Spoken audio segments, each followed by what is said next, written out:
This is The Culture. Hello, everybody, and welcome back to another episode of the Cinema Wave Podcast. We are back with another episode of our best of lists for 2023. Though when we're recording this, it is already January 18th. We still wanted to give you guys our individual top 10 lists for the year of 2023 in television. I am one of your hosts. My name is Darian Scalamoni. On this episode, I am joined by Liz Seiko. Hello. Hello. And also Michael Peniston. Hello, everybody. Hi. So the fun thing about this episode is that unlike our top 10 films list where we were punting left and right, I don't think we're going to be having so many of those because a lot of us saw a lot of different things. TV has reached maybe its ceiling in terms of content. I mean, I hope so. It's too much. I agree. There were around 600 scripted television shows that aired in 2023. That's crazy. So kind of crazy to think about that. But the funny thing is we were joking before we started recording and we said we probably watched more films this year than we did television, or at least in Liz and I's case. I'm not sure about you, Michael. I'm curious. We'll see when we get to your list. The mystery. Yeah. But so if you guys haven't seen our previous top 10 list for films, please check that out. But basically this is the format we're going to do. I'm going to say my number 10. Liz will say her number 10. Michael will say his number 10. And we'll keep going around until we get down to our individual ones. But if there is a television show that is on one of our other lists and it's lower on the list, the person whose list it's on will say punt. And then we'll get around to it when we get lower on their individual lists.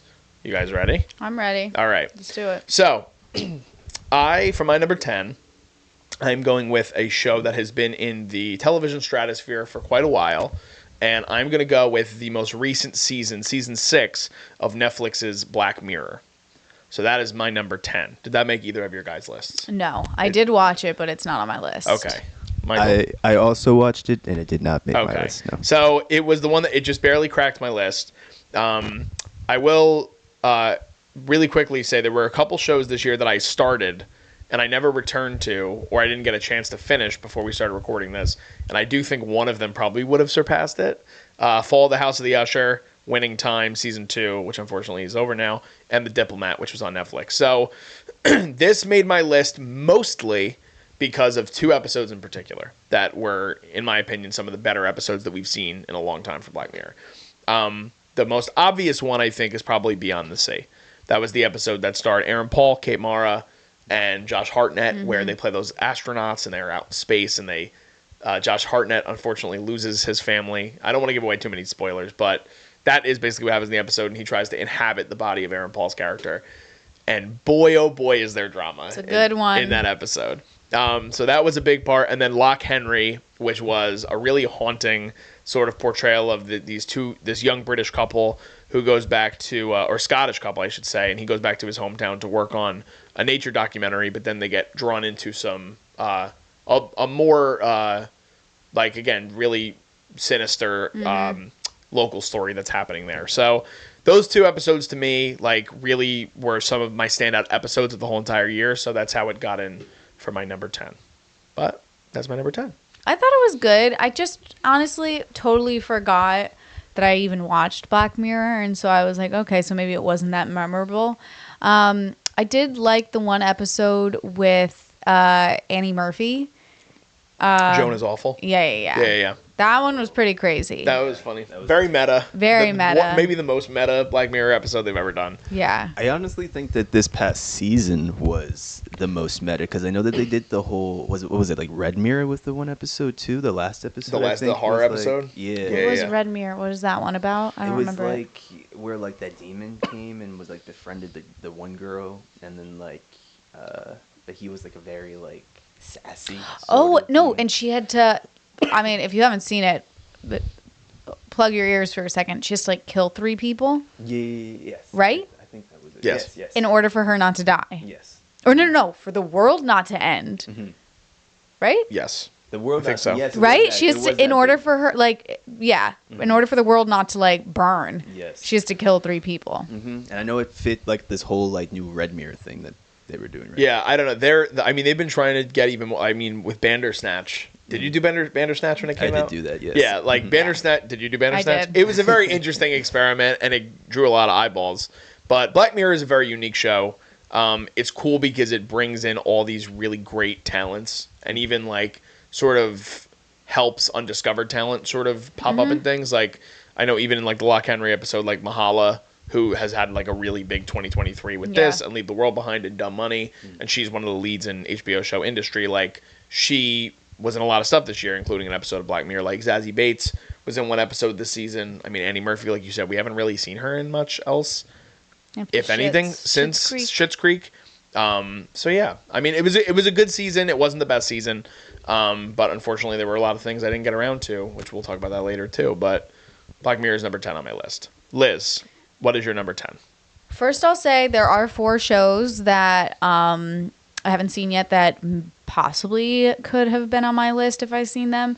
The Curse, which I think just recently came out at the end of 2023. Yeah, like just wrapped. Yeah. Like 2 weeks ago. Shrinking, Love and Death, and then I have never seen Ted Lasso at all, so I've heard it's incredible though. So those 4, but the 10th slot for me is All the Light We Cannot See, which is on Netflix. I read the book initially of this, so that's why I was like, okay, well, I'll watch this and see. I think it's a good show, something that I liked. I think it's only 4 episodes, maybe even 3, which is nice because I feel like they didn't force themselves to do the full 8 or 10 episode length and just drag out the story. They kept it pretty short and to the point. It's an interesting show. I do think the book's a little bit better. So if it's 3 or 4 episodes, how is each episode like an hour 20? No, like I think it's like 50 minutes. Wow, interesting. So they just didn't go with like an epic movie because Pretty much. maybe they didn't have the they wouldn't have committed the budget. I feel like maybe Netflix. Or Netflix knows that people don't really tend to watch long movies anymore, but absolutely somebody's going to sit and binge watch three 1 hour long episodes. And so they were like, let's just do a mini TV series really quickly. Interesting. Yeah, they did leave a lot out though. From the book. Yeah. I mean, like my mom really loved the show and so did my sister, but they also hadn't read the book. So like for me, I was like, wait, they left this whole part out. But for them, they really liked it. Yeah. Did you watch All the Light We Cannot See? I did not. No, I honestly don't even really know what it is. It's World War II. World War II, and it's about a blind girl who the actor actually is blind. And she lives in France, or Paris, I think. And pretty much it's like the Nazis take over Paris, and so they have to escape, and a bunch of other events take Mark place. Ruffalo plays her father. Hugh Laurie's in it. Yeah, Right? he's great. He's awesome. I didn't even realize that he was in it, honestly, until all of a sudden I was like, oh, it's House. Yeah, I was literally like, House, I think, is like one of the most underrated network television shows ever. it's incredible, that So show. good. But no, it's good, honestly, and I think I wouldn't have liked it if it was longer. I think that the fact that it was like short and sweet and to the point, it made my top 10. Okay. Just sneaks in. Michael, Sneaks in. your number 10. Okay, so I guess I should also do shows that start off with that trend. If there's any Yeah. shows that I forgot to possibly do could that, have but made I'll your do that list. before I say my number 9. No, you did, kind of. Did I? You said the ones. These are the ones I didn't get to finish, but Okay. there's other ones I wish I Okay. got to say. Okay. Go ahead, Michael. I likewise. I wish I watched The Curse. I'm a big Nathan fan, and so definitely want to get to that. Succession is my number 1. At this point, everybody is. I don't know how I Have you watched gotten it. something spoiled yet? No, That's Not a thing. miraculous. Okay, so good to know because I won't spoil anything then. I don't even really know the character names, to be honest. That's how. You don't know the That's- last name of the family? No, Good for you. I don't know a thing about this. Good for you. So I'm like fully blind watching going into this. Good for you. We're gonna have to be very hesitant in how we speak. Well, I'll just link our episode. Yes, On fair YouTube point. that everyone should go Our watch. very first episode of the Cinema Wave podcast. There we go. But yes, Succession, I definitely want to get to that. The Last of Us. I purposely didn't watch it just because I wanted to play the video game first. Did you play it yet? No, I haven't. So that's on me. That is on me. And then there was a show, I'm a Virgo. It was a show that I wanted to watch. Was also on my list of things I wanted to get around to. Yeah, I wish I watched that. But that was the list. My top, number 10, though, I'm going to go with the final season of Snowfall. Okay, so I haven't watched the show. Mm-hmm. I have only seen the first 2 episodes of the show when it first aired on FX years ago. Okay. And what I watched was great. Mm-hmm. And I've heard the show is incredibly epic and it's fantastic. But Go off. I would love to hear what you have to say about it. Yeah, so the show itself is an exceptional show. I feel like it really shows that world of just like the whole drug scene, street scene, I guess you could say. At that time, it was, I forget exactly what year. I think this was still like 80s, maybe. Yeah, it I was think like an it's 80s. early Yeah, time. And it was, I forget what season it was. I think it was like either like 5 or 6 this final season that it was. But it just kind of like reached a point where it kind of showed. I don't know if you really know I've of the show. never heard of this show before, so Really? Okay. I'm very interested in this right now. So yes, so it follows Franklin Van Sank, who is I'm trying to think of who plays him. I wish I knew. Damson Idris. Yes, Yeah. Damson Idris. He was just with Lori Harvey. Mm-hmm. He plays a Also in Black Mirror. yes. He's in an episode of Black Mirror. Yes. He plays. It starts off with him in high school, and he lives in like Beverly Hills area, I believe it is. Maybe like close to like Compton. It's in the. He lives in the west, on the west side. And he gets involved in the drug scene, selling cocaine. And he enters it trying to like make a name for it. And I'm not. It's like a whole story. I'm not gonna go too far into it. It's a lot. Give me the full hour right? long. Oh yes, yes. But basically, he basically just becomes like the kingpin of like the not only the street but the area. Okay. And you see how it kind of affects not only his friends but his family, and how he brings a lot of his close people into it, I guess you could say. I just specifically chose the last season mainly because of the last episode. This is a major spoiler. It is. I'm sorry. But I don't know if you guys care. But basically, the show ends. You see all of this stuff that he like becomes at this point. He has like millions, billions to his name. Like Okay. he has everything. And then like the last couple episodes, Franklin, this main character, who you've seen kind of become like a money-hungry, evil person now at this point. He loses it all. He loses all his power, and he gets involved where basically, I'm not going to say everything, but basically the FBI is kind of like has a hit on him. Sort Okay. of. And it has him very paranoid. And so then it flash forwards at the very end of the episode to like modern day. And you see Franklin now today, and his best friend who like was in the first episode that he brought in, who was trying to get out of it. You see he successfully got out. And he goes back to visit Franklin, and now he's like this like old, like think about like the old homeless people like in the streets that are like, I used to run like talking crazy, but you like now saw like what made Like that. Yes. what actually happened. And it was so real. It was just it was probably the realest ending to a show I've seen in a while. And so that episode hit the hardest for me, and it made it secured that spot for me. Nice. Yeah. I've heard really good things about it. John Singleton created it. Yeah, I mean, I know it's like a lot of people talk about how gritty it is, and it's like legit. It's like a mixture of. I mean, it's very much in the vein of the movies and the projects that Singleton's worked on. It's like Boys in the Hood on television, but like in the 80s drug scene. Yeah.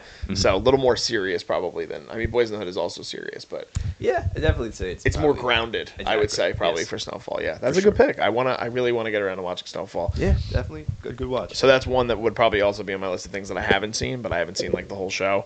I'm a Virgo, like you said, is one that I wish I got around to. Fargo season 5, The Curse, similar to you guys, Shrinking as well. Monarch, I wanted to get around to watching. I haven't had a chance to watch yet. But my number 9, I have a feeling might be a punt from Michael. I don't know. Is Gen V. Punt. Okay, it is a punt. All right, that's our Okay. first punt. I kind of figured. Okay, so Gen V was my number 9. We'll talk about it when we get to it on Michael's list. Liz, what is your number 9? Mine, we are gonna probably have to punt it. Also for you is Poker Face. It's a slight punt for me. Okay. So Okay. Michael, what is your number 9? Ooh. Okay. My number 9 is for sure not on anybody else's list. Okay. My number 9, I went with Swarm. Swarm. It's Swarm. another show that I wanted to get around to. But Yes. didn't have a chance to. Yes. Yes. So, as many people know, I am probably Donald Glover's biggest fan. So this is completely biased. This whole list is very biased. just No, know, it's, guys, it's guys. your list. Yeah, you're very, very, very biased. But no, I thought Swarm was definitely for a character focused project. I feel like it was just really well done. Dominique Fishback, she really did her thing. Honestly, I haven't seen a character portrayed like that in a while. Basically, she played like this crazy fan who would do anything to get close to her idol, which is represented like Beyonce. It's based off a true story. There's like a video where somebody at a real Beyonce concert like walked up on stage and like was like face to face with her, and they had to like brush her off. And Donald Glover is like known for like taking moments from the internet, and like Atlanta is mainly just bits from the internet that he recreated.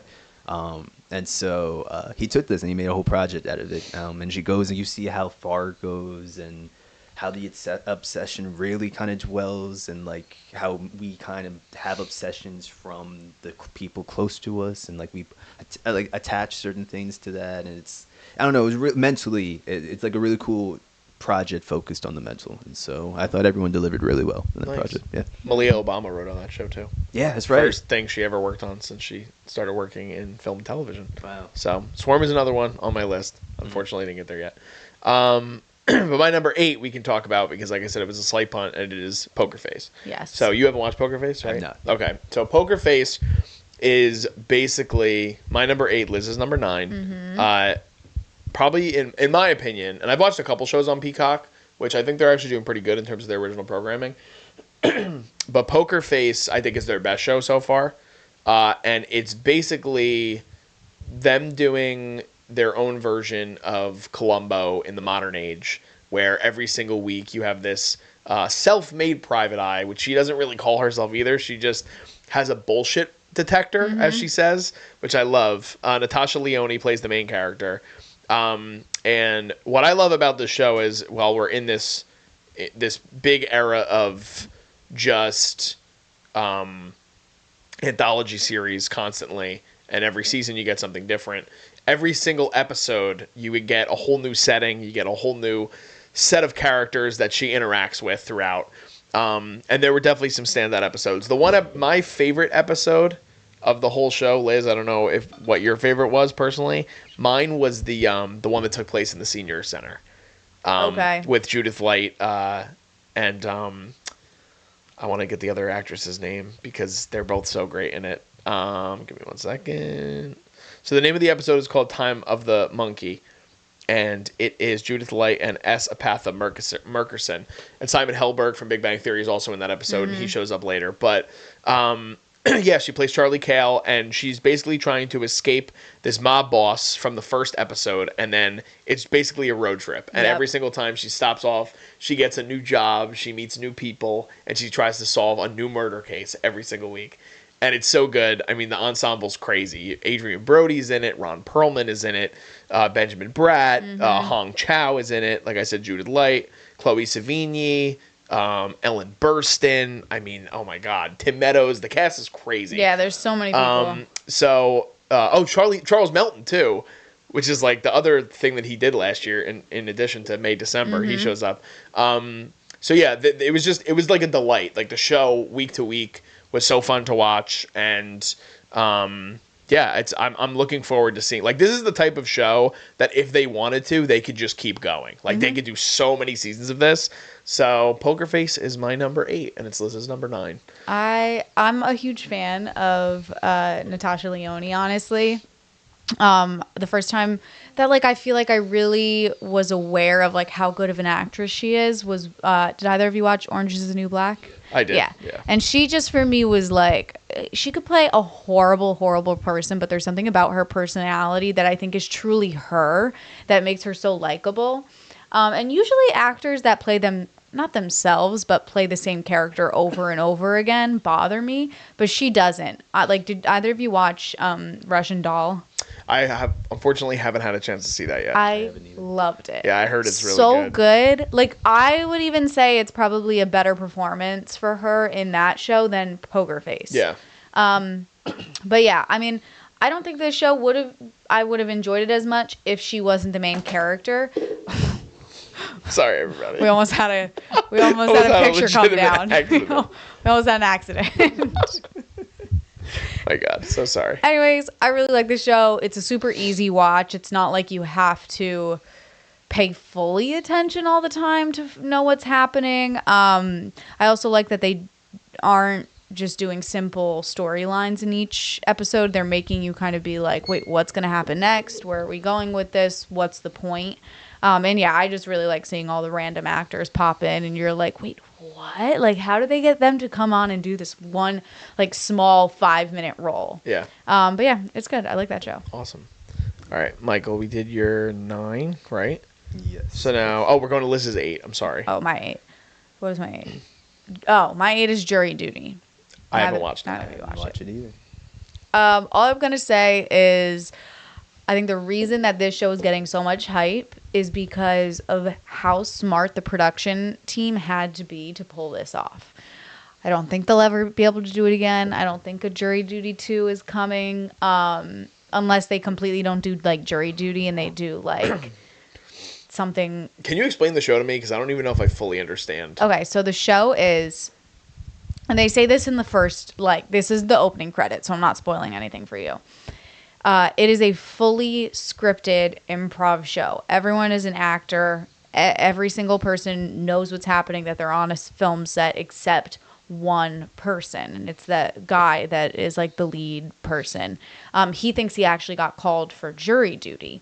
But the other thing, the reason that he believes that, like, there's cameras following him is that I don't know how exactly it happened, but I guess he signed up, and when he got called for jury duty, they had said, like, hey, we're doing a documentary on the process of jury duty, and, like, it's I don't even remember, like, a boring documentary pretty much is what they pitched to him, that they were like, we're just gonna watch how it is in, like, the system. And he was like, yeah, sure, like, I'll do a couple of interviews. And just the craziest things start happening because all the actors have earpieces in. They're being told what to do. They end up getting, sequestered what is the word where you have to, when you're on jury duty and you can't leave and you can't go home? I don't know. Okay. But you're probably right. But whatever. So anyways, something happens which then forces them to live in hotels for a week, which they had that planned because they were like, this kid's going to figure it out if he goes home and, like, has access to his phone all the time. So they're literally stuck in a hotel doing jury duty for 2 weeks and just the craziest things happen. That's so crazy. And he never figures it out because he says this in interviews after, he was like, for you guys, because you're watching only 20-minute episodes, they're also super short, so you can binge this in, like, a day. He's like, you're watching 20-minute episodes where everything's cut, so the funniest things are happening. So you're like, how could this kid not figure it out? He goes, I'd be in a day and only one funny thing would happen, and the whole rest of the day is just boring jury duty that I'm sitting there listening to lawyers, like, argue with each other. So I'm not thinking, like, oh, wow, a crazy thing after a crazy thing after a crazy thing is happening. He's like, I just thought one funny thing happened in a day, and I was like, oh, okay, that's kind of a part of life. And so was it a fake court case? Fake court case. Holy They crap. literally shut down an entire courthouse. They Oh my God, brought that's in awesome. all the police people, like the security, the bailiff, are all actors at the end of the day. That's so awesome. I thought that the star of the show was the creator of the show. It's not. No, I guess, right? No, Okay. and so, like, you don't meet any of the creative team, any of the producers until the final episode when they end up telling him. And when I'm just gonna tell you, when they tell him, his face, he's just. It's like getting punked, probably, but like. I think worse because Yeah. he's been living this for 2 weeks, and he says, like, it's just a great show to watch. At moments, it's kind of like, okay, I'm ready for another, like, crazy thing to happen. Let's go. Yeah. Which I think they did well doing only 20-minute episodes. But at the end of it, he's like, all of you are playing just like you're actors, like, you're not playing your real selves. And they were like, yeah, we're playing like characters. And he's like, I started to, like, really like some of you, and now I don't know who you are as, like, people. So it's cool. It's Oh my it's God. very meta. I don't want to know because I'm so curious on the whole James Marsden part of it too. Because It's brilliant. yeah, I can't even imagine. I don't think it would be as entertaining if they didn't have him in it. Yeah, probably not. Yeah. Okay. It's I good. wanna I watch recommend it. It's fast too. It's only 20-minute episodes. Okay. All right, so that was your number 8, Michael. What is your number 8? My number 8 is Dave, season 3. Okay. So Yes. Liz and I have both watched the show. I have not seen this season though. Okay. I haven't seen. Yeah, I watched the first 2 seasons. I never really got love around to- Dave. I do love I the do show. too. I really, really. I just love haven't Dave. seen it. Yes. Go off, Michael. Tell us about it. So I also really love Dave. I always thought Dave was a good example for a cool way to reinvent the musical style. This past season, I feel like you guys clearly then know like the sort of build up maybe. With each season, I'm noticing like this sort of darker sort of elemental tone that they're kind of putting out, and it kind of still follows that. But this season is all about Dave now on tour, trying to find love on tour, and so you kind of like deal now with like him being a little bit more vulnerable, in the open world, interacting with these fans, and the whole gang is there. But for me, one of the biggest parts that really drove this season was 2 things, which I feel like Dave is really good for. The cameos. Dave Bird knows everybody in the industry. I don't know how, and he has everybody. And there's like this one specific cameo with, I think it was Don Cheadle. Yeah, Don Cheadle. I'm not even gonna get into it. It's just I know really of the good. 2 big ones. Yes. There's one huge one that actually he ends up writing a song about, and another really cool thing about this that I'll say as well, because I actually just saw this today. Season 3, I felt was the most creative. He went with music in it. He like is like there's music and like at least a song or 2 in every episode at this point. But it's really cool how he did it, because I saw today that every song that he's released through like seasons 1 and through 3, I think in the show he released an album. It was called like Peanut. He's releasing Peanut tonight, and like for real. Oh, And that's awesome. Nice. every song is like on it, and so it's like just like a really cool promotional thing, which I've noticed that Lil Dicky It's is smart. really good with Yeah. too. Yeah, so I feel like he's also I feel like with season 1 he was just trying to like survive of having a show out, of being like, I just need to make this not shitty. Yeah. And then season 2, I think it's okay, I did a really successful season 1, let me make sure that season 2 isn't a flop. And then by season 3 I think you're kind of like, okay, I'm kind of good at this, so like let's flex a little bit and just have fun with it. So I think he's in a good spot to just be experimenting a little bit more. definitely. I think he's like flexed his creative muscles. Like season 1 is kind of a cookie cutter, but it's very funny. Because It's so naturally good. Lil I Dicky's love it. So funny. But season 2, like the Rick Rubin episode is the one that sticks out to me in season 2, where I'm like, what the hell is going on? And then season 3, I feel like he probably goes into that a lot more in terms of like the heady sort of humor. Season 3, because another thing that's cool with it is with each season he's getting more and more famous and like, Yeah. credibility. And so season 3, there's an episode where he goes to the Met Gala. So you can only imagine how That's many crazy. celebrities. Yeah. That's the episode with Don Cheadle. Okay. So yeah, that's why it's like there's a lot of celebrity Yeah. cameos that I would watch season. That's 3. awesome. I would watch it. Okay. Maybe I'll start Dave tonight. Ooh. That'd be fun. All right, so we got through our 8s. My number 7, I think, is going to be a punt for Michael, and it is season 2 of Loki. Punt. Okay, that's another punt. Liz, you're number 7. Mine, I think, is going to be a punt. The Last of Us. That's a punt for me. Michael, you're 7. Wow. Right back. Right back to you. Okay. This is gonna be a punt, maybe.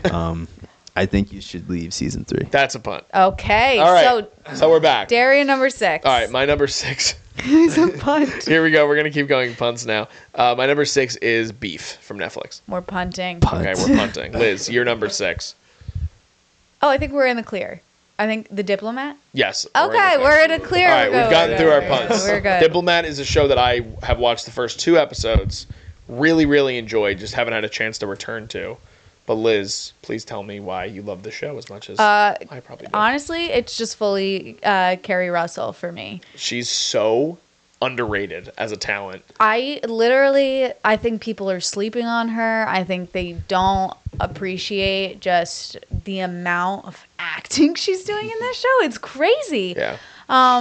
I could see this show honestly having a good 5 seasons too. I think if they keep up the writing and keep the story interesting, because they already left it on a cliffhanger. I don't know if it's renewed for season 2. I think it is. Right, I do Yeah. too. Because they left it on a really good note where my jaw dropped. I was like, oh my god, like what's gonna happen? But pretty much, just like for anybody that doesn't know what it's about a woman who pretty much like works for the government. I don't remember what her initial job is. I think she is like not an ambassador because she becomes an ambassador, but so she becomes an ambassador for the United States, and she ends up living in London and becomes an ambassador from the United States to the UK. But secretly, and I'm pretty sure they tell you this in the first like 10 minutes, so it's not a spoil of any kind. Secretly, they're grooming her to become the vice president because they're going to fire the vice president and replace her with Kerry Russell's character. So it's crazy because a part of you is like, this is totally what happens with our government probably also. So you're thinking about that. The acting's incredible. There's so many power moves going on. She also doesn't want to be vice president. So then there's that whole contradiction of pretty much like, if you have the option to go into power, do you actually have a vote of if you get to or not, or is it just forced upon you?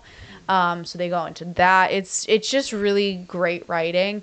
And yeah, I could see it going for a couple of more seasons. So I'm excited to see what happens with it. I hope more people start to watch it now that a lot of the big name shows I think took an end. I hope people kind of jump on this and go for the ride. Yeah, I think it. So it got nominated for a bunch of awards this year, which is a good sign anyway because there was a lot of competition. Now you got to think like next year's awards.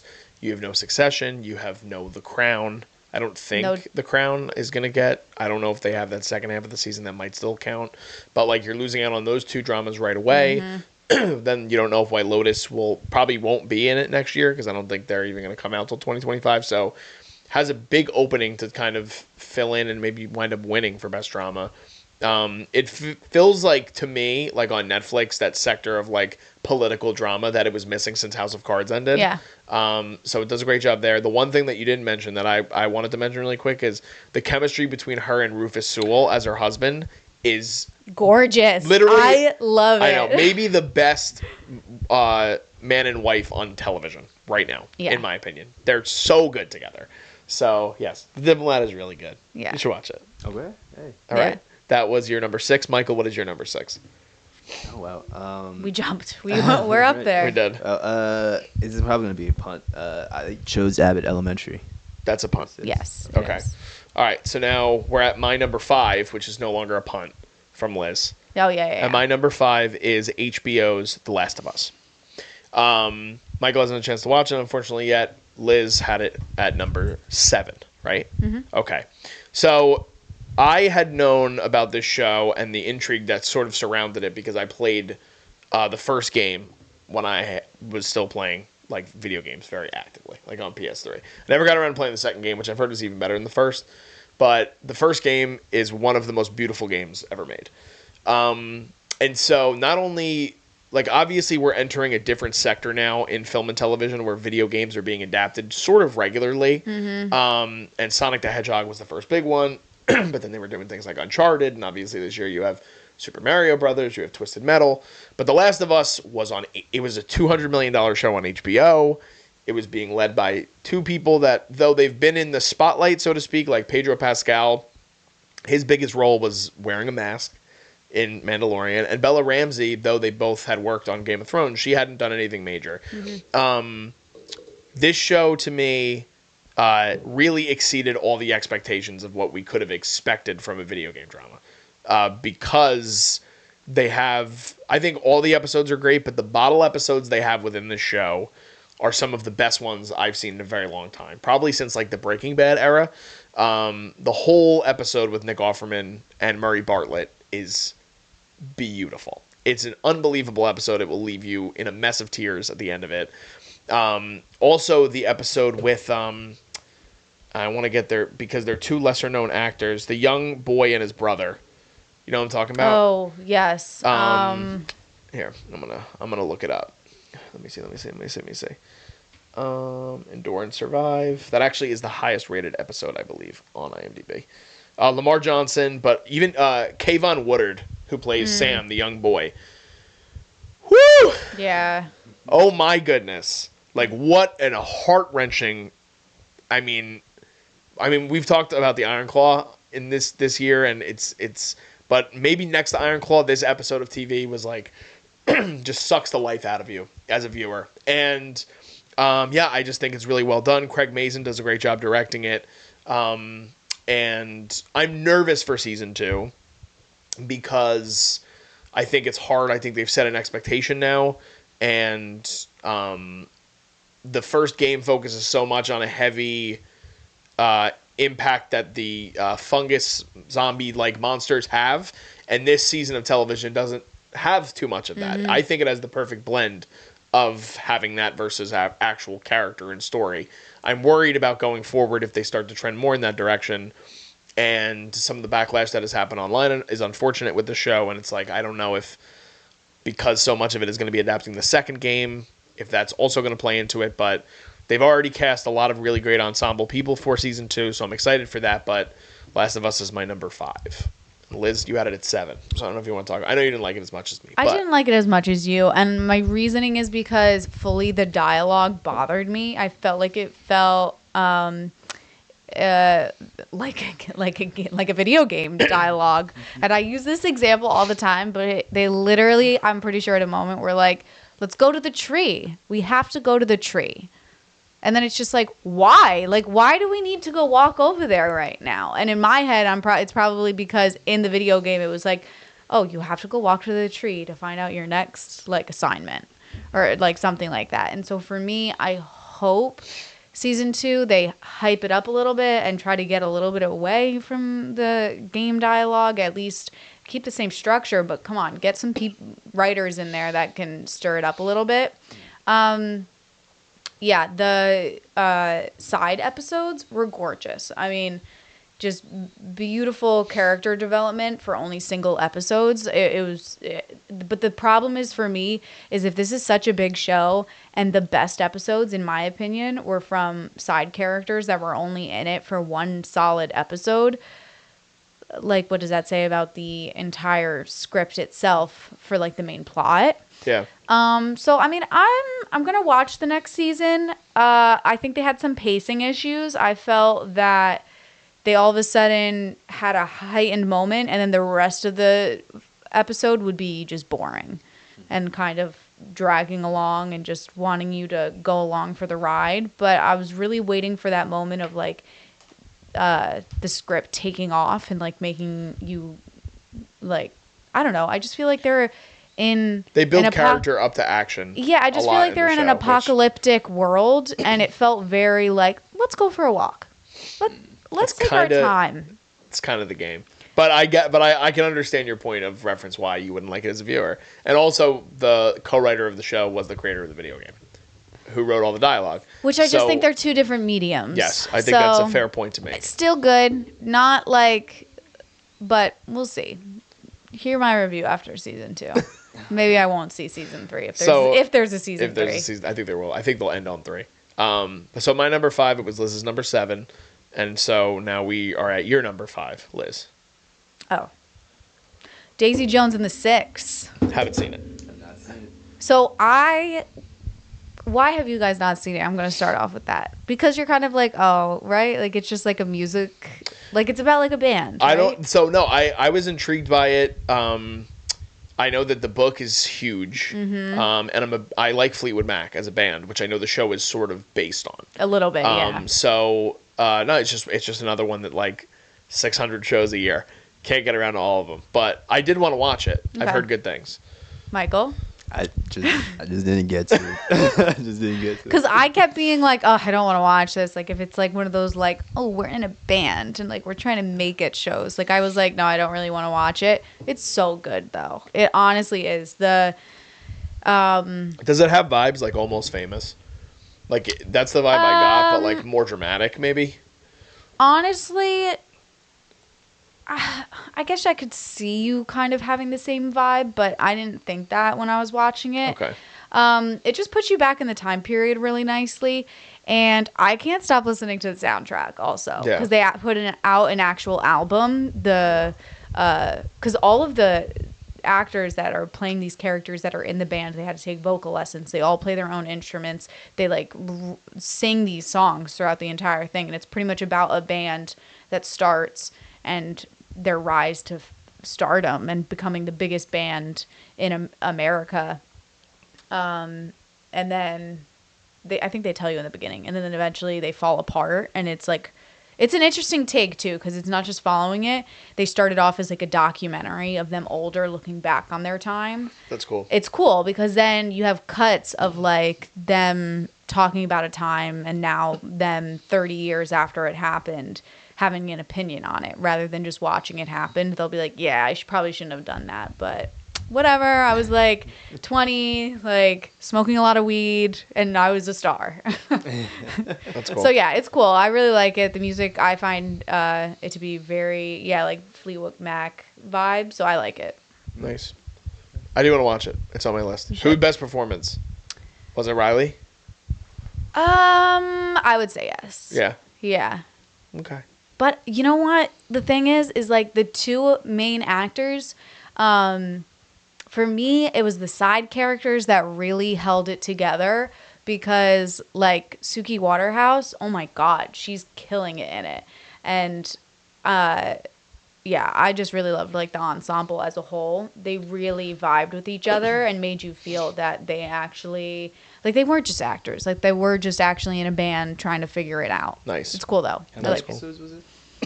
I want to, I think 10. 10. Okay. It's long. It's they're a limited- like it's a they're limited 45-minute series, though. episodes. Gotcha. So it's a little long, There but won't be a season 2, though I did hear no, there won't be. there won't be. That's No, what I'm there won't saying. be. Yeah, it's it's a one and done. 10 episodes. Yeah, One but and someone done. on the someone on the carpet of the Emmys was asking them. They were like, "Is it going to be a season 2?" And they're like, "Well, there's only one book."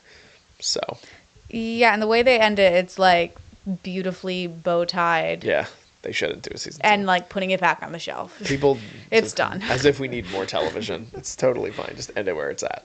But I want to watch it. That's another one on my list. It's a good one. Michael, you're number 5. So my number 5. Are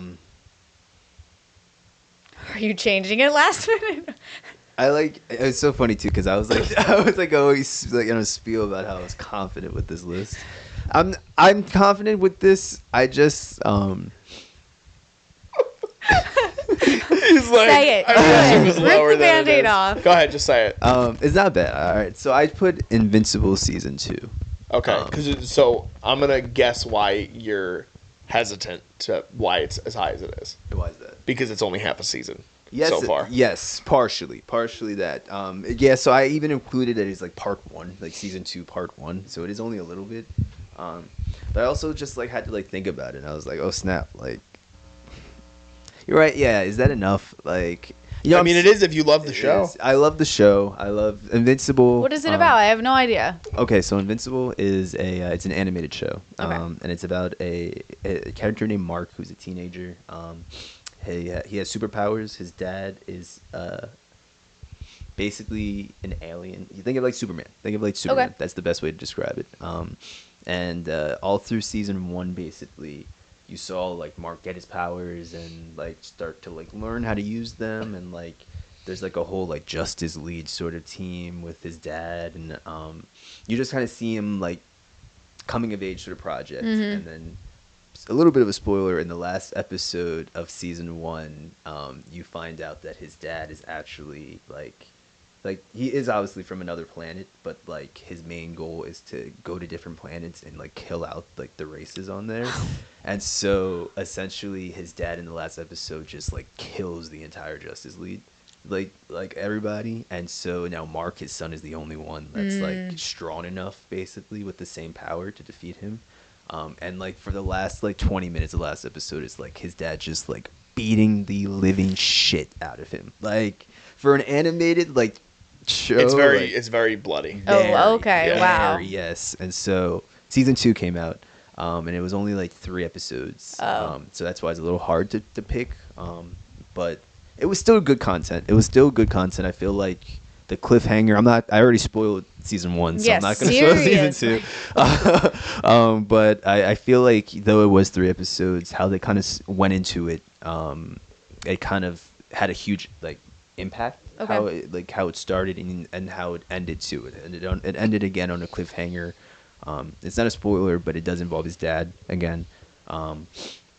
And so I'm not going to go too far into that, just because, again, it is only 3 episodes. I am content with it being where it is, but at the last second, I had switched out Monarch, and I was debating on switching Monarch. Switching it there. back in. Yeah, but I know I'm going to keep Invincible. Keep I'm gonna it. Keep it. Keep where it is. Yes. Feel confident with your. Oh yeah. Right. Great voice cast. Invincible. J.K. Oh my J.K. gosh, yes. Simmons plays Omni-Man, the Superman-esque alien he was referring to, who's great. Stephen Yeun is the lead. So really good. It's a great show. Invincible's Very really good good.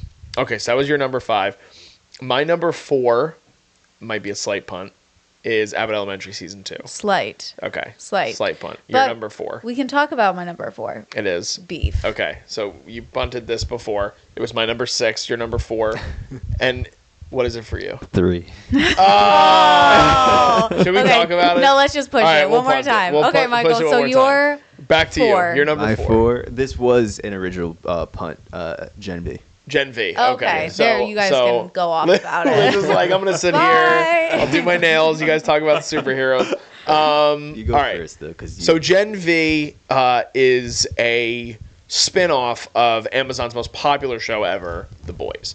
And the interesting thing, so when I first heard about this show, I was very hesitant because to me it was just like they're just looking for money. Like they're just trying to do more with this IP and they're trying to essentially just find a way to get people be like from the creators of The Boys, and it has to do with The Boys. But you really find out that it very much has to do with what the next season of The Boys is going to be, and there was a lot of thought behind it. So Gen V basically takes place at a superhero university, is the best way to call Gen V. And it's all of this first generation of superheroes that they call Supes are basically discovering that they're getting a lot of their powers from Compound V. And what I really liked about this show was the ensemble. And I was surprised with all the young up-and-coming stars that do such a good job in the main roles. Jazz Sinclair is Marie Moreau. She's the lead. She's really good in it. Lizzie Broadway, London Thor, Chance Perdomo. Like there's a great ensemble of young up-and-coming actors in this show. And similar to Invincible, but obviously in live action, and if you know The Boys, it is brutal on violence. Like The Boys in Gen V. You guys have told me about it Yeah, before. it's pretty heavy in terms of like blood and gore, but also like in terms of sex and in terms of drugs so it is like a very racy sort of series. But I had it a little bit lower. I had it number 9. Still really enjoyed the first season, but you had it pretty high in your list, so I want to hear why you had it as high as you did. Yeah, I did have it very high. It's a great show, though. Yeah, no, it was a good show. I didn't have too high of expectations going into it. I will say The Boys is one of my favorite shows. But yeah, I didn't really know what to think of it going into it. And again, I absolutely loved it. I agree the ensemble was a big part of that. Also to that fact, I didn't know that Arnold Schwarzenegger's son Plays the That's main, crazy, he's going to be in yeah. season 3 of The White Lotus. He just got cast. Is he really? Wow. Yeah, he did. Wow. So Um, Patrick Schwarzenegger Yep. is getting himself into the A-list. Oh yeah. But yeah, no, I'm always a fan of just like, cause obviously I'm a big superhero guy. But I like when they could just kind of like take a superhero concept and make it kind of gritty. So that's why I love The Boys. So just to have something that kind of is a little bit more relatable even in age, you know, it's like it's really cool to kind of see that. And then again, the story just really it's crafted so well, and it's like the way that you could clearly see it's flowing into The Boys as well is just it's really good to me. And I don't know, I just feel like they could go so far with this franchise. It's just really good concept, and Yeah. good season to show. That's all I gotta say to it. Nice. Yeah, Gen V was a great show. Where are we at? So that was Michael's number 4. So you're 3, DJ. my 3. No, because Abbott was a punt? Yeah. Okay. So my number 3 is I Think You Should Leave, which was lower on your list. Where was it on your list? That was 7 on mine. 7 on your list. Okay. I Think You Should Leave, season 2. This is the greatest sketch comedy show of all time. I don't care what anybody says. If you watch Saturday Night Live, good for you. Tim Robinson. The Saturday Night Live is great. It's very much past its prime. He used to be a cast member on SNL. Was he really? Yes, Tim Robinson was a cast member on SNL. He was a featured player. I don't know if he ever made it to full status. And I mean, like, one of my favorite sketches of the last 10 years on SNL, he's in. The one with Kevin Hart. Do you know what I'm talking about? Where he walks in and he's like, "Oh, you're doing the wrong thing!" And Kevin Hart just keeps breaking. So Tim Robinson, again, he is just like, he is the epitome of like sketch comedy. Like, everything he does is so out there, so completely outrageous. And the first season I thought was really funny. I mean, like, really enjoyed the first season. And actually, am I saying season? Yeah, it is season 2. I wasn't sure if it was 2 or 3. He's working on season 3 currently. Wait a minute. Where am I? I'm sorry. I'm wrong. It is season 3. Jesus. Season 3. There's so many sketches in this season that I love. I mean, one of them where he's what is it called? Where he's playing the trumpet with the window. What's the name of the thing? Oh, the band. Oh, snap. I can't think of it. Oh my god. I mean, you have that sketch. You have there's. I can't even explain. You need to watch the show. I can't. Okay. I'm sorry. So I'm trying to keep control of this. There's Michael is hysterically laughing right now. Oh my god. Yo, the trumpet episode is so ridiculous. comedy. It's so ridiculous. Oh my He puts himself in the most ridiculous scenarios. Here's one of the good sketches. So like there's one where there's one where he goes to like a drive-through, and you know how there's like the pay it, he's gonna laugh again. You know, there's like how people now, it's like a trend, and they're like, pay it forward. So like they'll go to a window and they'll be like, I'll put my order in. You know what? Like, I'll pay for the person behind me too. You know that? No, the person in front of you, right? No, so Oh, the person behind. yes, Okay, it's like I'm gonna pay for my meal, but also yeah. just let them know behind me, like, pay it forward, I'll pay for theirs, and then it starts like a trend, like a line.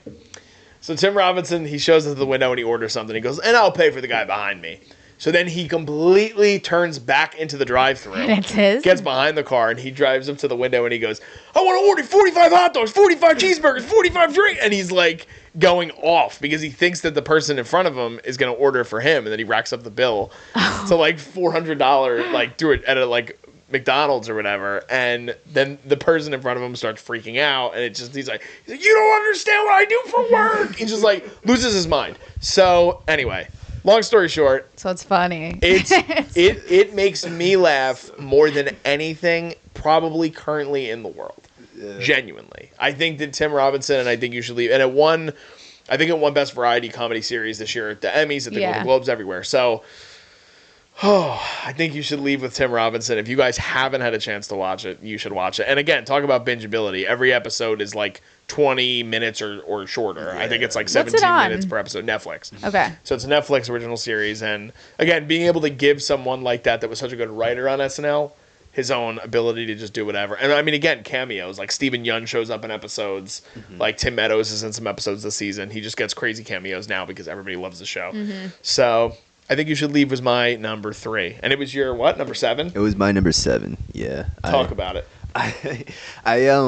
One of my friends put me on to I Think You Should Leave back when season 1 came, and that was my introduction to Tim Robinson. I don't know. I just feel like Tim Robinson, like you said, he represents what true sketch comedy is. But it's like because everything that he like produces is so stupid to the point where it's it's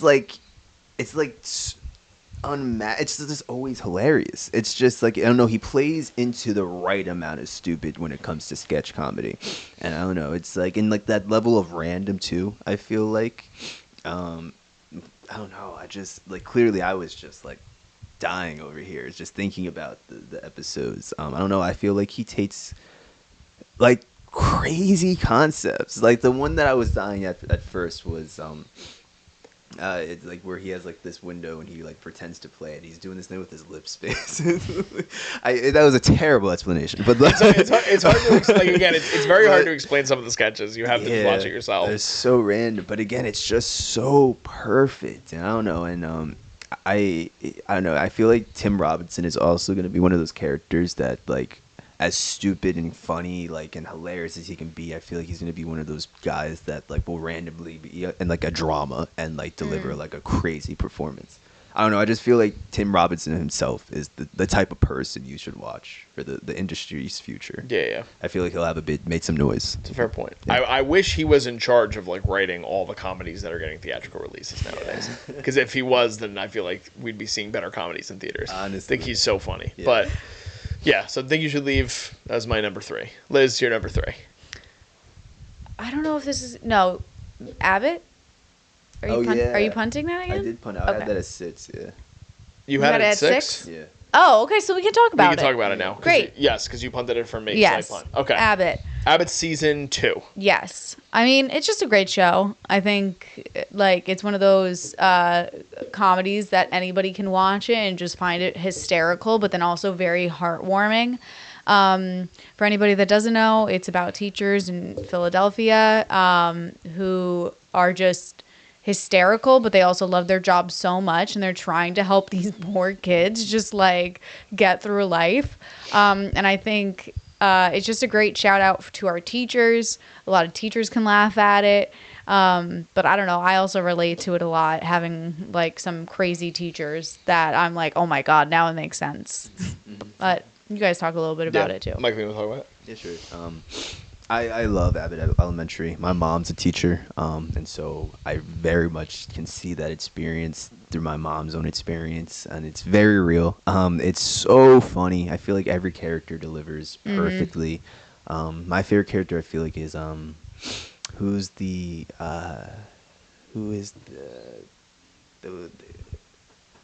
Who? Give me. Give us something. Give me here. something. I'm like, We're really I wanna have help the you out. cast up. So who is it? He's the gay teacher. Oh, Jacob, Chris Perfetti. Yes. Yeah. he's so funny Jacob. in it. So funny. Oh my gosh. There's certain things he does. And the janitor. I feel like. Oh, Mr. Johnson is my favorite character. Yeah. He is so funny. So funny. He was. Which I feel like season 1 he was very small. They like, made him so much bigger Yeah. in season 2. Yeah, for Yeah, sure. yeah. But yeah, no, I just feel like it covers a lot of different topics. Also, likewise with my mom, she has worked always in kind of like the inner city type schools, and so like I kind of really see that experience, and I don't know, even down to like the kids like little cameos, sort of like all of it is just so real, you know, like that's how those kids are in my mom's school and everything like that. And then aside from like all of that, just like the writing, Quinta, I just feel like is definitely another sort of a person that I feel like is going to take over the industry, you know, moving Yeah. forward. I don't know, it just really delivers. I could see that being, you know, being renewed for numerous seasons. Me too. I think it's going to go long. Yeah. I echo everything you guys said. It was my number 4. Quinta, I love that not only is she just such a great new talent to sort of put on a pedestal in the industry, and she's getting rewarded for it, which is so deserved. But so many people that haven't been given opportunities in a long time getting opportunities and just discovering new stars because of this show, so to speak. So like I always liked Tyler James Williams as an actor, and I really liked Everybody Hates Chris when I was younger. And like you would see him pop up in things like Walking Dead, and he would do these little. But I love him as Gregory Eddy on this too. I think the relationship that starts to formulate between him and Janine is great. And then all the side characters like we talked about. Janelle James really shines in season 2 as the principal Ava Coleman. Cheryl Lee Ralph just like warms your heart every single time she's on screen. And Liz and I talked a little bit beforehand of Lisa Ann Walter, who plays Miss Chimenti, who was in like so many 90s like children's movies, and everyone knows her so well from that. And like The Parent Trap. Come on. yeah, of course. But like the ensemble's great. The kids that are cast are so good in the show. It's so well written, and again, someone as a former teacher myself, like it really plays to a lot of the ins that are within schooling and just the way that the politics that happen within school districts kind of are. So that's appreciated because it's a great shout out to our teachers. But the one thing too for me is that like every single season of television on network TV, they try to have these next, like the next Office, and they want the next Parks and Rec, and they want the next Community, and all these great shows that in Brooklyn Nine-Nine. This to me is by far the gold standard of network sitcom right now, and I don't think there's anything else like it. And it's because of the writers, and I think that was great because of the writer's strike and how much of a stand. And you saw all these cast members and the writers on strike every day when that was happening. And I'm excited that we're only a couple weeks away from season 3. Abbott is a fantastic show, and if you guys don't watch Abbott Elementary, you definitely should. So that was your number 3. Yes. All right, Michael, what is your number 3? I have Beef. Let's You have beef. talk All right, beef. let's finally talk beef. All right, so it was my number 6, it was Liz's number 4, and it is your number 3. So let's start with you because you have it the highest on your list. Yeah. Honestly, for me, it was it was mainly Steven Yeun and Ali. It was those two performances for me that kind of secured it. But Beef overall, I just feel like for it being an A24 limited sort of series, which I appreciated it a lot more with it being that. It was just really cool to see a story like this that again was really relatable to a degree because it does kind of like get a little crazy, but just kind of like starting from like the whole anger, road rage, sort of like we all have been there, you know what I'm saying? And so it's I always find it really interesting when people can take concepts like that and kind of like just take it to new lengths, you know what I'm saying? And so it was really cool to see this. I feel like with Beef, I don't know. Again, like I said, it was for me. It was those character performances that really drove it. I'll let somebody else kind of explain Beef because I'm terrible at these summaries. But yeah, no. I feel like for me, this Steven Yeun had a big year for me. A lot of my favorite projects he was in, and I don't know. I feel like for this showcased for me with him a little bit of a side we haven't seen. Like I feel like we've seen like that kind of like gritty side of him from like Walking Dead, but like he still played like the sweetheart to a degree in The Walking Dead. So I don't know, it was cool to kind of see. It's just cool to see him kind of take off in these different areas, but likewise with the whole cast, Yeah. I feel like they all delivered. I'll let somebody else. Do you want to talk about it? Sure. So when I first watched Beef, I just had heard that like a lot of people are watching it on Netflix, and so I was like, okay, I know nothing about this show. Let me just go into it. It starts off like the first 5 minutes. There's a road rage incident between the two main characters where it just starts a hatred toward each other pretty much, and it just escalates into a vendetta that just gets worse and worse and worse. And I just kept thinking throughout the whole show, like, how far are they going to take this? Like, when is it going to end? And like, at what point does this vendetta end, or do they go like all the way? And so this show I think is just so great of taking for me, this is what really great like cinema is kind of about, is that they take a small kernel of real life events, which is road rage. Everybody has it. If you don't have it, you've witnessed it before, and heightening it into a entertaining and over the top sequence that unfolds from that initial kernel. And I think that Beef, the reason why so many people love it is because it took something relatable and then just blew it out of the water plot wise. It's so good. It's just really entertaining, and I'm a fan. That's a great way to explain it. Yeah, I think, and Michael, you did a great job too. I forgot that it was A24, to be honest with you. Completely forgot that. Yeah, I really like this show. I loved being able to see Ali Wong do something different, coming from a place of stand-up comedy, and I do think that her personal relationship with Bill Hader, like, I hope it turns into like a professional relationship, because you get to see the twisted darkness that comes within comedy sometimes. I mean, you see it with him with Barry, which depending on how you feel, like, if you guys didn't already realize, Barry's not on any of our lists. I think it all just takes like a really weird turn in the last season. Yeah. But for the most part, that show was fantastic, and he's brilliant in terms of how he wrote that show. I want to see Allie do something similar, and I hope she also writes her own thing. But this is a great introduction to her as being legitimate as an actress because she's so good in it. Like you said, Stephen Yeun, like similar to how you feel, like I just saw him as Glenn on Walking Dead for a very long time, and he would go do conventions, and everyone just kind of thought, oh, he was going to be the comic guy, like how Norman Reedus basically has become, which is there's nothing wrong with that, but he's definitely being able to flex his muscles in a show like this, and Lee Sung Jin is the creator of the show, is someone that like I'm really looking forward to seeing what he does next because.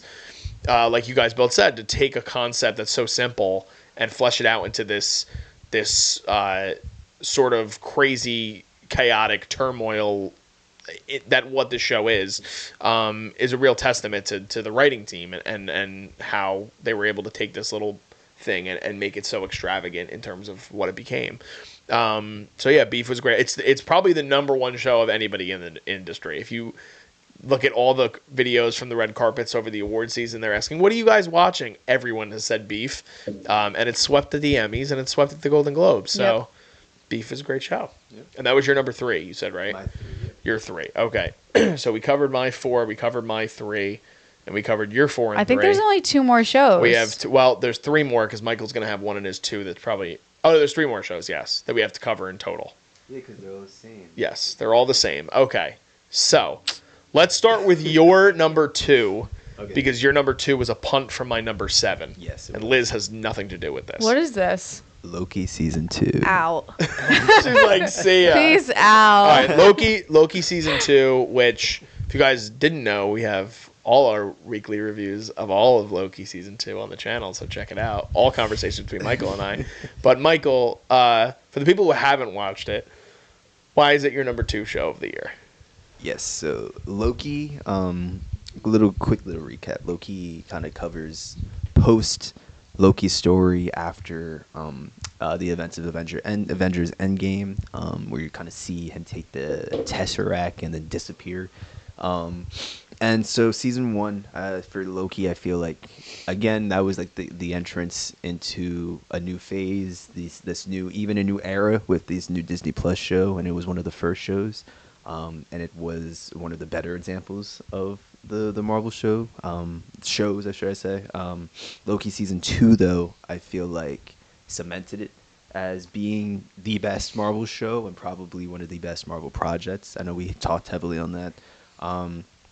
Loki season 2, I don't know, it just feels like it does something that's probably one of the hardest things to do, and it's to completely change a character's arc. Even in a short, in one project, normally I feel like you do need a number of projects to really see a full sort of circle. And we've kind of seen that throughout a couple of the Loki's appearances in these films, but there's something about Loki, his show in its entirety, where it just kind of puts a new light on Loki, Tom Hiddleston, everything to this performance. And especially season 2. Season 2, he kind of comes into this just kind of knowing he's like a hero.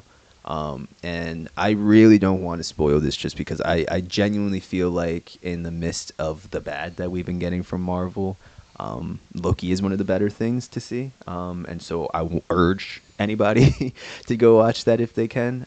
It's also, it uses cool concepts like the editing, playing with time and effects, and it's just super unique, and I don't know, I feel like it's high on my list for a Marvel project, especially being a show. But I don't know, I just was completely amazed by that character arc with Loki, and I think it deserves to be that high. Yes, I think that's fair.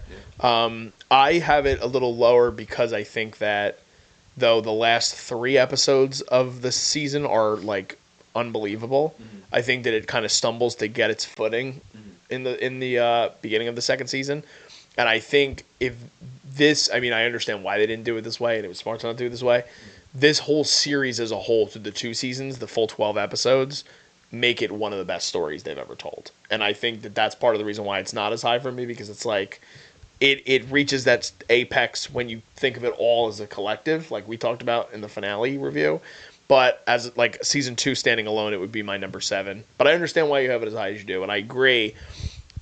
Being able to see where Tom Hiddleston came from with playing sort of a cookie cutter villain and Thor's brother, though he was one of the better villains at that point, and turning himself completely into this person with legitimate morals and qualms with the way that the world was being run, and why all the villainy that came before he had to abandon in order to take care of what he had to take care of.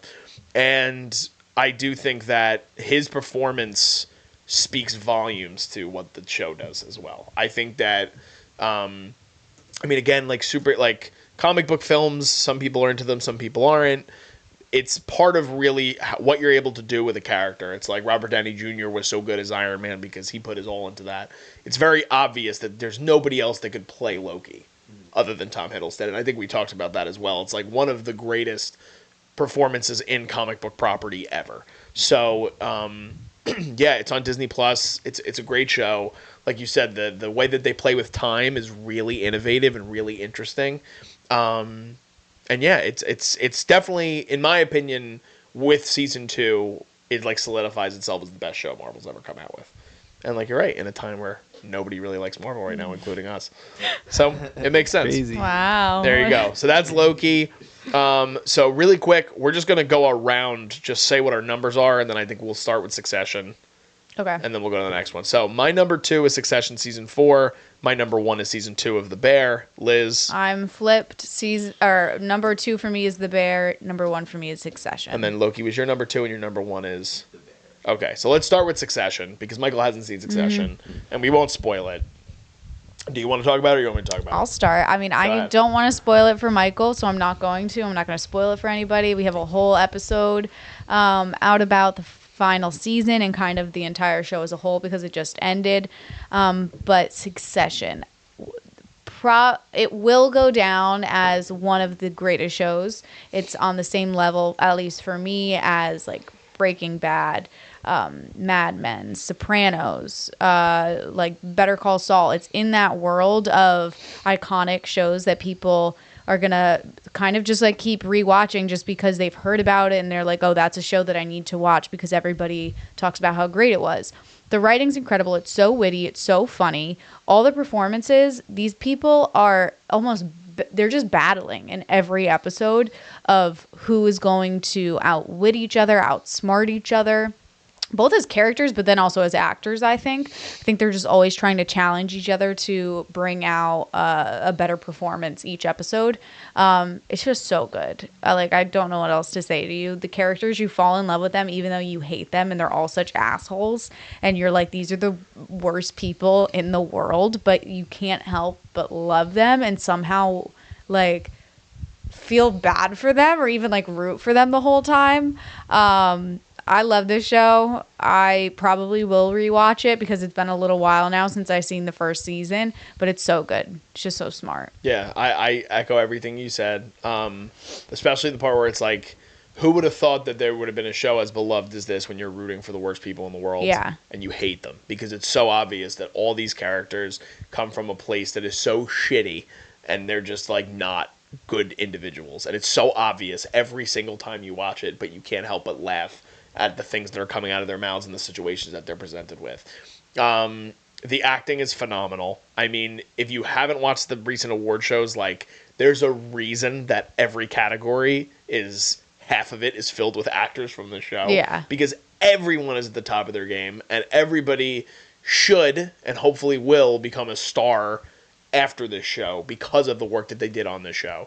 And as great as all the actors are, the writing is the best part of the show. Jesse Armstrong really solidifies himself as, like, again, like the new Vince Gilligan, the new Matthew Weiner of Mad Men, the new David Chase of Sopranos. Like, anything that this guy wants to do across the landscape of television for the rest of his career, he should be allowed to do. Yep. Because you're able to take a thing that it's based on, like, it's heavily based on the dynasty of the Murdoch family in business and in media, and they are just able to make these characters relatable in a way that at the same time, like, they're not relatable at all because, like, none of us have the money that they have and the circumstances that they come with. But yeah, I mean, everybody is incredible in this show. Matthew Macfadyen, Jeremy Strong, Brian Cox, Kieran Culkin, Sarah Snook, J. Smith Cameron, Alexander Skarsgård pops in towards the end. Yeah, And it's wild. So It's good. wild. It is a remarkable show. And the last thing I want to say about it is similar to like a lot of the things Liz was saying. I haven't felt with a show in a long time that feeling you get when it's like the end of a show of this caliber. Like the last show I felt like that with was Breaking Bad. And unfortunately I haven't watched Better Call Saul. I probably would have felt similar with that. But like when you get through the 4th season of the show, you are just like wanting to take a deep breath. Yeah. You want to cry. You're so happy that they ended it the way that they did and that they stuck the landing. And it genuinely is, and it will go down as one of the greatest pieces of television ever made. Yeah. So you have to start it tonight. No, but Succession is amazing. And if you guys haven't watched Succession, you absolutely should watch it. HBO, right? It is HBO. HBO. Yeah. And the Max. craziest thing, which, HBO, Max, HBO. Whatever. But the craziest thing, too, I think we were talking about last week, like I always forget that the show was produced and the first pilot was directed by Adam McKay and Will Ferrell. Yep. When they were still together. So it comes from like that different sort of background, but you can tell in terms of the visual style that it's influenced by McKay's films, but There's a lot of improv too that they did. yeah, Which is cool. Tons of improv. Yeah. So Succession, my number 2, not on Michael's list because he hasn't seen it yet. Liz's number 1. Let's get to The Bear. The Bear, the only reason why it's above Succession for me, because it's hard because Succession is the end of a series. This might be the best season of TV ever made.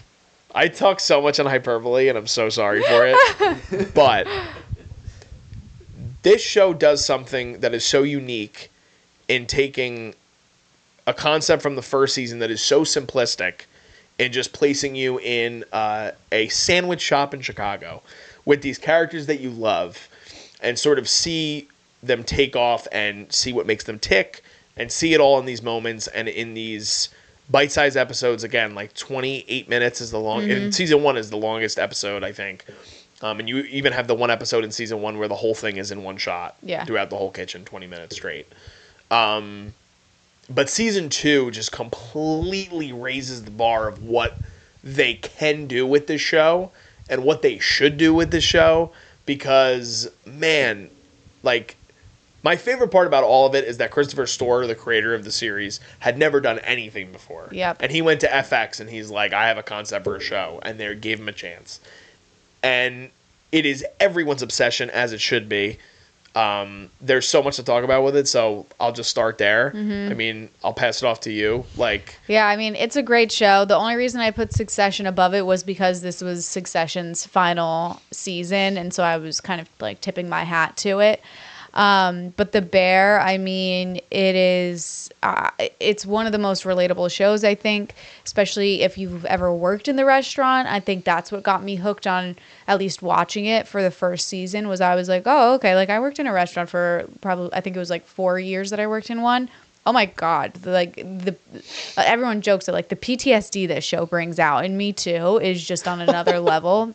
But also what I love is that they don't compromise the love and feeling of family to tell the story. At the end of the day, they still show that all these characters would do anything to have each other's back, and it really is about the people that you support at the end of the day. They're not trying to cause a fight between these characters just to have a good storyline. They're telling a good, heartfelt story, and it just happens to be entertaining and people are loving it. So yeah, I love this show. Also, it helps that it's not super long episodes. I think that makes people be able to binge it and just love it even more. Yeah. Michael? Yeah, no, The Bear completely caught me off guard this year. I remember when you all were recommending it to me, and it took me a while to get it, and thank you for doing that. I don't know, I just feel like it's so important to see this sort of thing. You know, I feel like the restaurant industry, it's like, that's never going out of style, you Never. know? Like, and it's just like important to know exactly what they are doing to prepare these meals for us and everything.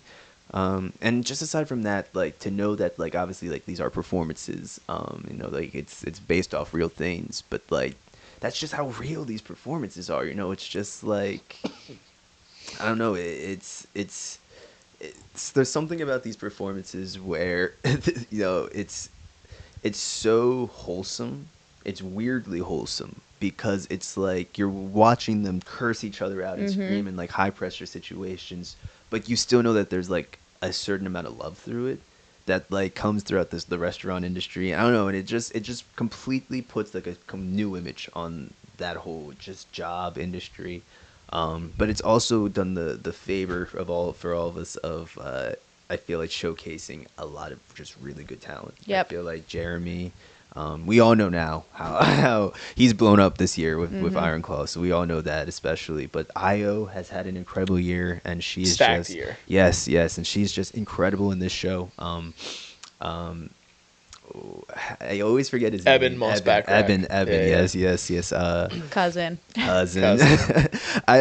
He also is just like, it's all of these performances. They're like, the best way I can describe it, it's like they're all like people that you know in life. I don't know. It's like they remind you of someone that you know, just like kind of thrown together. I don't Yeah. know. That probably didn't make it. No, I Made a get lot of it. sense. Totally, You know what I'm totally. saying? Like they all are just. That's just how real I guess these performances really are, and how much they're putting so much. And it's nice to watch a show where if you have an appetite, that is also helping a little bit. That's as true. well. It's nice. That's true. I think, I mean, the main cast is remarkable. But also, like, to see, because how many people loved season 1, and you get to see, and like you both said, like, yes, the episodes are short, it's bingeable. The first episode that we get across the series that is way longer, doubles the runtime, the Christmas episode, Thanksgiving or Christmas, I always forgot. I think it was Thanksgiving. Thanksgiving? Okay, Thanksgiving episode. I mean, the people that show up for that episode, Jamie Lee Curtis, Bob Odenkirk, Sarah Paulson, John Mulaney, John Bernthal is in the show for a couple moments and episodes. But not only that, but then you get like an episode with Will Poulter, and you get an episode with Olivia Colman, and it's like people are aware now of what the show is and it's going to bring, and everybody is going to want to be on this show, and I think that's also great because there is such a flexibility in terms of how they can continue that and do. It's like if they run the restaurant, like who's going to come in and sit and want to have a meal, and you can develop it based on character and not make it like a self cameo. You know what I mean? But yes, the emotion that goes into every single character and being able to see certain characters getting more fleshed out, especially like Eben Moss-Backrack. Yep. Io, I believe I think she's a good actress. And I think she's a rising star. I think really, really good in this season in comparison to the first season, and the dynamic with her and Jeremy Allen White really is showcased in this season as well. I just think it's the best show on TV right now, and I don't know if anything can replace it, and I hope this show is never replaced. I hope the show lives forever, but I know that's impossible too, but we just have to sit and look forward to season 3 and I wonder how many 2024. seasons. I don't know why, but I have a feeling it's 4. 4 seasons, I think, is what they're that gonna would run. suck. I do. I want think 6. I don't think they're gonna do super long. I don't know why. I just have that feeling. Cause like, I mean, what are they just gonna? I don't know. I can see that too, just because like also once like the restaurant Is up and successful. Yeah, like what else is there to? Because I don't think they'll end it on a note of, oh, the restaurant's successful, now let's watch the downfall. I think they'll end the show on a positive note of, we got what we worked for, and we worked hard for it. Yeah. I also just, granted, I haven't seen every FX project, but I feel like FX might be good for that, where it's like they won't let things Go too actually. long. Well, Snowfall was 6 seasons. I just realized what isn't Sunny on? Yeah. Never mind. Yeah, but Anyway. Sonny deserves You're right, it. you're right. It's also, again, completely different in terms of concept, but Yes. I do think that it's really going to depend on. The hardest thing with this is the stars very obviously have so much fun doing the show, but the 3 main, I guess you could say 3 main stars in Jeremy Allen White, Io Edebiri, and Eben Moss-Backrack, like, are going to start getting a lot more to do. And it's like, how long do they want to be doing this in comparison to certain things? But the other part of it is, like, I don't think any of those 3 are the type that want to go off and do, like, a big budget thing. So, and I think yeah. that might be why it could have a longer shelf life than 4 seasons. I mean, we're about to approach season 3, and it happened pretty quickly. Like, it's I don't coming out this know. year. I just don't know how long they'll do it. But I will say, Jeremy Allen White, he was on Shameless until it ended. That's true. So, And that was how many seasons? I think it was 12. That's what I mean. 12. And IO, I could see doing it for. I mean, I can't imagine the show also takes that long to shoot. Probably not. Realistically, I think Eben's the one to maybe look out for if he goes off and does something else. But he also was just in Andor last year. Was he? He did. He was in 3 or 4 episodes of Andor. So he did Star Wars while he was doing for the first season of The Bear. Mm-hmm. And he's been like the running name to play the Hulk. in Thing. The Thing. In Fantastic Four. Well, if Terrible they were mix-up. smart, they'd already start thinking about how, like, they'd start planning it out. Yeah. I think shows start to get lost when they're like, we just have an open abyss and can keep writing for as long as we That's want. a fair point. I think that as long as they, like, do have an idea in mind of when they'll end, it'll stay strong. I think that's fair.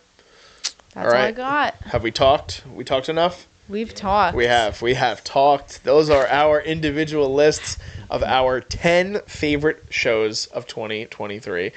Lots of shows, lots of things to talk about. I'm looking forward to 2024 and what comes with that. Obviously, with the writer strike and the actor strike, a lot of these shows that are getting anticipated next seasons, we're going to have to wait for a while because a lot of them weren't shooting or weren't preparing to shoot before then. So next year's list will probably have a lot of new entries, which is exciting to think about. A lot. A lot. We'll see. We'll see. If you guys don't already, be sure to give this video a like. Let us know in the comments what are your favorite shows of 2023. What are some shows that we missed that you guys think we should definitely watch that we maybe didn't even mention? What are some of the shows that we did mention that you guys want to talk about? We'd love to talk to you guys in the comments about it. You guys can subscribe to us here at the Culture Wave Media Network. You can also follow us on our social media. We are at Cinema Wave Media on Instagram, as well as on TikTok, Facebook, and Threads. We're also at _Culture Wave Media on Instagram and at Jersey's Finest Pod for our other podcast, also on Instagram as well. Just signing off, I am Darian Scalamoni, I am Liz Seiko. I'm Mikey Peniston. and we'll see you guys next time.